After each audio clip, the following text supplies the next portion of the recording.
لقد كان لكم في رسول الله أسوة حسنة لمن كان يرجو الله إن الحمد لله وكفى وسلام على عباده الذين اصطفى أما بعد সম্মানিত ইসলাম প্রিয় দিনী ভাই ও বোনেরা, আব্দুল মুত্তালিবের সুদর্শন ও সর্বোত্তম চরিত্রের অধিকারী ছেলে আব্দুল্লাহর সাথে বিবাহ বন্ধনে আবদ্ধ হলেন কুরাইশের শ্রেষ্ঠ নারী আমেনা।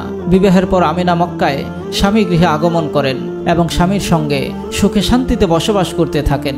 কিন্তু অল্পদিন পরেই আব্দুল্লাহ বাণিজ্য উপলক্ষে সিরিয়া গমন করেন। পথিমধ্যে অসুস্থ হয়ে পড়লে মদিনায় যাত্রা বিরতি করেন। বাণিজ্য কাফেলা যখন মক্কায় প্রত্যাবর্তন করে তখন আব্দুল মুত্তালিব জিজ্ঞেস করলেন, আমার ছেলে আব্দুল্লাহ কোথায়? কাফেলার লোকজন জবাব দিল, অসুস্থতার কারণে তিনি মদিনায় তার মাতুল গোষ্ঠী বনি নাজ্জারে রয়ে গেছেন। আব্দুল মুত্তালিব তার জ্যেষ্ঠ পুত্র হারিসকে দ্রুত মদিনায় প্রেরণ করেন। মদিনায় পৌঁছে তিনি জানতে পারেন আব্দুল্লাহ ইন্তেকাল করেছেন।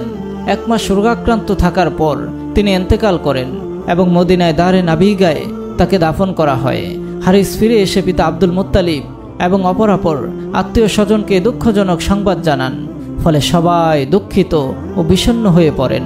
অন্যদিকে স্বামীর এই মৃত্যু সংবাদ যখন প্রিয়তমা স্ত্রী আমেনা জানতে পারলেন তখন তিনি শোকাহত হলেন এবং অত্যন্ত মর্মস্পর্শী ভাষায় একটি শোকগাথা আবৃত্তি করলেন, যার অর্থ হচ্ছে, বাথার জমিন হাশেমের পুত্রকে হারালো, সে চিৎকার ও গোলমালের মাঝে সমাধিতে সুখ স্বপ্নবৎ পরিতৃপ্ত হয়ে গেল। মৃত্যু মানুষের মধ্যে ইবনে হাশেমের মতো কোনো ব্যক্তিকেও ছাড়ে নাই। কতই দুঃখজনক ছিল যখন সেই সন্ধ্যায় লোকেরা তাকে মৃতের খাটিয়ায় উঠিয়ে নিয়ে যাচ্ছিলেন। যদিও মৃত্যু এবং মৃত্যুর ঘটনাবলী তার অস্তিত্বকে শেষ করেছে, তবুও তার উন্নত চারিত্রিক বৈশিষ্ট্যকে মুছে ফেলতে পারবে না। তিনি ছিলেন বড়ই দয়াবান এবং কোমল অন্তঃকরণের অধিকারী। প্রিয় ভাই বোনেরা, এভাবে সন্তানহারা পিতা আর স্বামীহারা স্ত্রীর শোকের মাঝে মাতৃগর্ভে থাকা অবস্থায় নিজ পিতা আব্দুল্লাহকে হারিয়ে চিরদিনের জন্য এতিম হয়ে গেলেন আমাদের সকলের প্রাণপ্রিয় রাসূল সাইয়্যিদুল মুরসালিন খাতামুল আম্বিয়া, বিশ্ব মানবতার মুক্তির দূত হযরতে মুহাম্মদুর রাসূলুল্লাহ সাল্লাল্লাহু আলাইহি ওয়াসাল্লাম। প্রিয় রাসূলের পিতা আব্দুল্লাহ তার মৃত্যুকালে পরিত্যক্ত সম্পদ হিসাবে রেখে যান 5টি উট, 1 পাল ছাগল, একটি হাবশী দাসী যার নাম ছিল বারকাত আর উপনাম ছিল উম্মে আয়মান। প্রিয় ভাই বোনেরা, আজ এ পর্যন্তই।